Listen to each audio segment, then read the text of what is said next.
you could, that some of your worst nightmares were real at the time, and you think, oh God, I was in my mid-20s. Right. The first time I really came over here. You know, I had a whole bunch of weird paranoid suspicions about what the hell was going on because there was a lot of stuff I couldn't understand. Right. You ever get that feeling like someone has been playing a much longer game than everyone realized, and only now the board is starting to come into view? That's the feeling around Oprah right now. For years, there has been a rumor floating around Hollywood that Mel Gibson, yes, that Mel Gibson, has allegedly been holding onto a file, a dossier, and according to people in the industry, one section of that file is supposedly focused entirely on Oprah Winfrey, not just a couple of random notes. We're talking about material that, if real, could support the argument that her empire was built around a very specific kind of extraction, taking people's trauma, turning it into content, and then keeping herself so insulated that the consequences never quite reached her. At least, not until now. That evidence is said to be resurfacing, and the talk around the business is that Oprah's reputation is not just bruised anymore.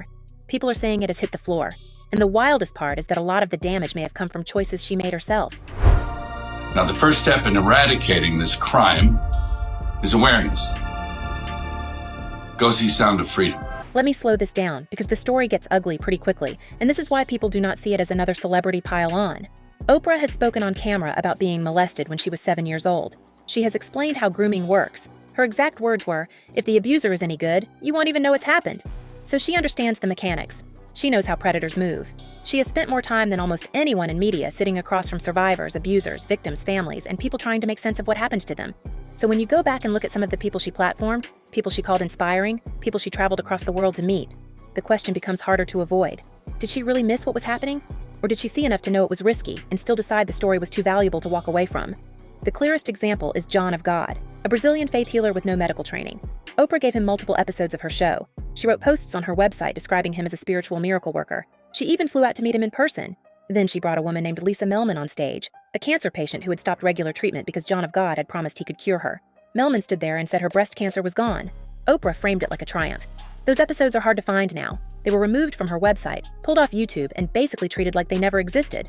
But online, deleting something does not always make it disappear. Sometimes it just makes people look harder. What Oprah did not go back on television to explain is what happened afterward. 2 years after that episode aired, Lisa Melman passed away. Her cancer had not been cured. It spread while she was putting her trust in a man Oprah had helped introduce to millions of viewers as something extraordinary. And John of God? In 2018, more than 600 women came forward accusing him of inappropriate behavior, including his own daughter. He was convicted and sentenced to decades in prison. Oprah later put out a statement saying she sympathized with the victims, but by then, the old content connected to him had already been wiped from her platforms. People do not usually erase material they are proud of. They erase material they think could come back and hurt them. And once you see that happen here, the same kind of move starts showing up in other places too. Movies like this, documentaries like this, shows like this, there's a lot of people that don't want to do it because where are you going to platform it? Where are you going to put it up? But if there's a guy that could do it and pull it off, it's definitely Mel Gibson. I'd put it on Twitter. The alleged Gibson file supposedly goes far beyond John of God. People who claim to have seen parts of it say it includes testimony from former OWN staff, internal emails about removing content, and financial records that allegedly show how Oprah's subsidiaries protected profits from shows that placed vulnerable people in dangerous situations. To be clear, nobody is saying the full thing has leaked. But the idea that it exists at all, and that someone like Mel Gibson, who has his own reasons for wanting to expose Hollywood's protection systems, is reportedly holding on to it, puts Oprah in a very different position. Her usual strategy depends on controlling the frame. If there's evidence she cannot manage, that strategy gets a lot weaker. And the way she built those protections is worth looking at closely. Look at how the machine worked, because honestly, it was brilliant in the coldest possible way. Oprah's production company created Dr. Phil's show. It funded the show from the beginning. She made money from every episode. Then, when that show started sending troubled teenagers to places like Turnabout Ranch, where one minor guest was allegedly assaulted by a staff member, Oprah's name stayed far away from the lawsuits. The business structure was built so tightly that liability stopped before it got anywhere near her. That does not look like an accident. It looks designed. She got the glow when the show was huge, and when scandal showed up, it ran into a wall of LLCs, production companies, and paperwork. Her money was connected. Her signature was not. Once you understand that setup, it starts to look familiar. Then there is her school in South Africa. In 2007, she opened the Oprah Winfrey Leadership Academy for Girls. $40 million. A yoga studio, 2 theaters, pillowcases embroidered with her initial. On the surface, it sounded like exactly the kind of project people expected from Oprah. But then mothers of students started describing the school as a prison. Some called it outright abduction. 2-hour security waits, 2-hour visits. Then a dormitory matron was charged with assault, indecent assault, and soliciting underage girls. At least 7 victims came forward. Oprah's response was to fire staff, tighten the rules, and restrict access to the girls even more. She has never personally apologized to those victims. Her foundation released a statement about strengthening procedures, and maybe legal advisors told her that a personal admission could open the door to lawsuits tied to every other institution she ever funded. Whatever the reason, she stayed quiet again. And that silence is becoming harder for people to ignore. Oprah has not responded in any meaningful way to most of these allegations and accounts. Not to Monique's detailed story of betrayal. Not to the John of God victims. Not to the mothers connected to the South Africa school. And the longer she says nothing, the more that empty space gets filled by other things. The Gibson rumors fill it. The resurfaced clips fill it. The deleted episodes, the pulled projects, the friends she seemed to step away from once they became inconvenient. All of it starts stacking up in the same direction. Oprah built her brand around honesty, vulnerability, and authenticity. Now, for a lot of people, what stands out most is what she refuses to address. That is a brutal shift to watch while she is still very much in the public eye. So it was my obligation to let Oprah Winfrey know how I really felt. Another example is the Russell Simmons documentary. Oprah signed on as executive producer of On the Record, a film centered on women who accused the hip-hop mogul of assault. Then, just days before the Sundance premiere, she pulled out. She said it was because of creative differences. Apple TV Plus dropped the distribution deal. One of the accusers, Alexia Norton-Jones, said she was in shock. Oprah had promised to stand with them. Rose McGowan, one of the loudest voices in the Me Too movement, did not hold back. From being pals with Weinstein to abandoning and destroying Russell Simmons' victims, McGowan wrote, she is about supporting a sick power structure for personal gain. She is as fake as they come. That is not some random gossip blog quote. That is a major Me Too figure saying, in public, that Oprah cannot be trusted. And when someone in that world says it that bluntly, people are going to wonder what else is underneath it. Then you get into the pattern of who Oprah seems willing to challenge, and who she seems much more careful around. 50 Cent said it directly. She goes after black men. Michael Jackson, Russell Simmons, he said. But she won't say anything about Harvey Weinstein or Jeffrey Epstein. That is a direct quote. And when people look back at photos of Oprah kissing Harvey Weinstein on the cheek at events, and remember how cautious she seemed after more than 60 women came forward, it starts looking less like awkward timing and more like calculation. Her spokesperson denied that she called Weinstein to offer support, but admitted she would have been open to interviewing him. That kind of denial does not really clear the air. It suggests she kept enough distance to avoid being pinned down, while still staying close enough to people in power when it benefited her. It is the same insulation move again. You have a couple of pets as well, Yeah. a dog and a cat with interesting names, to say the least. Yeah. That's Oprah. That's Oprah. Okay. So, where does that leave everything now? The alleged Mel Gibson evidence may never come out. It may not even exist in the exact form people keep whispering about. But at this point, the rumor is almost less important than the pile of documented scandals already sitting in plain sight. John of God's conviction, Lisa Mellon's passing, abuse inside Oprah's own school, the Russell Simmons documentary withdrawal, the Maui Fund, where she gave 0.2% of her wealth through a celebrity PR foundation while asking the public to donate. Just saying that number out loud, 0.2%, does serious damage. Oprah's reputation is not gently sliding downward. For a lot of people, it has already collapsed, and the silence she used to rely on now sounds less like dignity and more like strategy. The next pressure point could be even harder to control. Sean Diddy Combs. 50 Cent is executive producing a Netflix docuseries about him, and 50 Cent and Oprah have a very public history. She rejected him from her show, and he named his dog after her. If that trial produces witness lists, emails, flight logs, or records that mention Oprah, even only as an acquaintance, her name enters federal court documents. A denial cannot erase that. A production company cannot block a subpoena. That is the kind of exposure powerful people spend years trying to avoid, because once it is in the record, they do not get to control the edit. At some point, the story stops feeling like separate scandals and starts looking like a system. Oprah Winfrey built an empire around the idea that she was one of us, a survivor, a truth teller, someone safe, someone people could trust with the hardest parts of their lives. But underneath that image was a machine built to profit, protect itself, and keep moving. Now people are looking under the hood. The question is whether the evidence Mel Gibson allegedly has ever actually breaks open, or whether the pattern itself has already become too obvious for people to dismiss.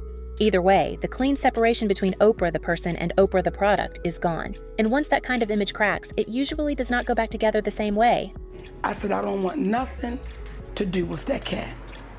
I said, I know it's up to a scam. Let's pick up where we left off, because the closer you look at this, the harder it gets to treat these as random one-off incidents. It starts to look more like a way of doing business. Oprah spent decades as the person people went to when they needed to confess something painful. For a long time, the public saw that as compassion. But some of the people who actually sat across from her have described it very differently. Monique thought she was speaking to a friend and mentor when she told Oprah that her brother had molested her as a child, and that she and her mother were no longer speaking. She believed Oprah understood that kind of trauma because Oprah had lived through her own version of it. Then Oprah booked both the brother and the mother for an upcoming show. Monique says she made it clear she wanted no part of it. After that, she started seeing commercials with her brother, her mother, her father, and her other brother. She says she found out her mother was going to appear the same way everyone else did, by watching it happen on television. Pause on that for a second. According to Monique, Oprah did not warn her. She did not prepare her. She put Monique's estranged mother on national television while Monique was sitting there live, watching the whole thing unfold. And the brother? He admitted it on air. His exact words were, "I did assault and inappropriately touch my sister in manners that were not comfortable for her." The mother defended him, brushed it aside. And Oprah, the woman who built so much of her image around giving vulnerable people a voice, leaned in and pushed for more. More details, more emotion, more pain for the audience to sit in. This was not some hidden predator being exposed for the first time. It was an old wound being opened on live television in a way the survivor says she never agreed to. After that, the whispers around Hollywood got louder. Monique says that once she spoke out about what happened, work started disappearing. Job offers went quiet. Roles in major films and television shows slipped away. And suddenly, the word difficult was attached to her everywhere she went. If you want to understand why people are afraid to cross Oprah, look at the Susan Powter story. Powter declined an appearance, and her team was allegedly told, "You do know that you may never work in this town again." That was never a formal statement. It is industry chatter that has been floating around for years, but the fact that people still repeat it says something about the atmosphere around Oprah's power. Prince seemed to understand that atmosphere too. When Oprah asked him why he stayed in Minneapolis, he said, "It's so cold, it keeps the bad people out." And the way he looked directly at her when he said it did not feel like some throwaway joke. It felt like he wanted her to hear it. That moment completely changed my career. It made people look down on me. And Monique was not the only one who walked away feeling exposed. That was part of the engine of the show. Celebrities understood that if they wanted Oprah's platform, they often had to hand over something painful, something personal, something that could be turned into a public reckoning. Toni Braxton came in expecting support as she talked about her financial problems. Instead, Oprah grilled her on air about being broke. "She was so freaking mean to me," Braxton said. "She pretty much reprimanded me. Like, 'You are okay, you broke? Broke? Like no money?'" Braxton says that moment damaged her career, that people looked down on her after it aired. And then there was Mary-Kate Olsen. She was 17 years old when Oprah confronted her about eating disorder rumors. "What size are you, by the way?" Oprah asked. "A minor, on national television." That does not come off like concern. It comes off like power. Put someone in the chair, make them uncomfortable, and keep the camera rolling because the audience will watch. The ratings benefited. The person being questioned had to live with the aftermath. Then there's the other side of the platforming machine. Oprah did not only pull drama out of guests, she also helped build careers for people who later created controversies of their own. Take Dr. Oz. Oprah featured him more than 60 times before spinning him off into his own show, which her company produced. Within a few years, he went from giving credible medical advice to promoting miracle weight loss supplements on air. The products were questionable enough that he was eventually called before a Senate hearing and publicly pressed over claims critics said misled millions of consumers. Oprah's company profited from the show, and when the backlash came, her name was nowhere near the center of it. The same business architecture that kept her away from Dr. Phil's lawsuits also seemed to work for Dr. Oz. There is another layer here that does not get talked about enough. Over the last couple of years, fake exposés about Oprah have gone massively viral. You have probably seen the thumbnails. Dave supposedly calling her a handler for Hollywood elites. Mel Gibson supposedly exposing her involvement in horrible things. Some of those videos pulled in tens of millions of views. And the catch is, they were false. Snopes and other fact-checkers said Dave never made those claims, and that the Gibson clip was from 1998 and had nothing to do with Oprah. That matters because the misinformation creates a strange kind of cover. Oprah's defenders can point to the fake videos and say, "See, all of this is made up." Meanwhile, the real scandals, the ones tied to court records, public statements, and victim testimony, get buried in the noise. And Oprah does not have to answer any of it. Fake or real, she stays quiet. And because I knew that I didn't want to work with him. Yeah. And he was getting scary. Yeah. And then I turned around and it was on top of the Peninsula Hotel. I turned around to avoid his steady gaze at one point. Yeah. And I was looking at a building with the top of the sixes on it. So there was a huge illuminated triple six in red. Yeah. And I went from that to that to that, and he started smiling. And I thought, oh no, Chris Walken is the Antichrist. Now let's talk about her own family, because one of the stranger angles in this whole story comes from inside her circle. A cousin of Oprah's, who chose to remain unnamed, claims she confronted Oprah about exaggerating her childhood poverty story. According to that cousin, Oprah reportedly replied, "That's what people want to hear. The truth is boring." Her stepfather, Vernon Winfrey, was quoted as saying, "She may be admired by the world, but I know the truth." Now, that cousin quote cannot be verified. It is a whisper, not a document. But the fact that it exists, and that Oprah has never directly denied it, shows how vulnerable her authenticity brand really is. Because if the origin story was shaped for the audience, then people start looking at everything else differently. The confessions, the tears, the moral authority. All of it starts to feel less like private truth and more like material for the brand. Then there's the strange case of Seal. The singer posted a photo of Oprah kissing Harvey Weinstein on the cheek with a caption that said, When you have been part of the problem for decades, but suddenly they all think you are the solution. He accused her of knowing about Weinstein's behavior for years. A few days later, he softened it a bit, saying he had enormous respect for Oprah and that his post was really about Hollywood hypocrisy, not her specifically.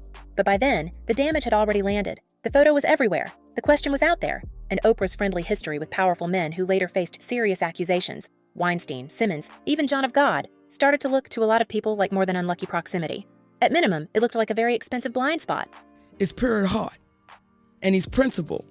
He's simply principled. So, what are we looking at when all of this gets stacked together? A friend who says she was betrayed on live television. A cancer patient who passed away after trusting a fake healer Oprah had helped legitimize. A school where a dormitory matron was charged with crimes against students. A documentary abandoned days before its premiere. A charity fund criticized for giving what looked like pocket change through a celebrity PR vehicle while asking the public to donate. A family member claiming the origin story was exaggerated. A misinformation ecosystem that makes the real claims harder to sort from the fake ones. And at the center of it, a woman who built an empire on being the most trusted voice in America, now saying almost nothing while the pile keeps getting bigger. You can try to separate one piece from the rest, but the same shape keeps coming back. The machine Oprah built was made to extract, protect itself, and perform for the camera. Now people are starting to see the machinery. And the silence she once used as a shield is starting to sound very different. What happens when the trial starts, the cameras roll, and the documents start coming out? What happens if someone finally recovers those deleted episodes? What happens if another accuser steps forward? Oprah is not commenting on any of this. And right now, that silence is doing a lot of talking. If you have been paying attention, you probably already know which part of this bothers you the most. Drop it in the comments. Let's see if anyone can still defend the pattern. Because from where I'm sitting, the image and the reality are not separate anymore. And I do not think that changes back. Talk soon.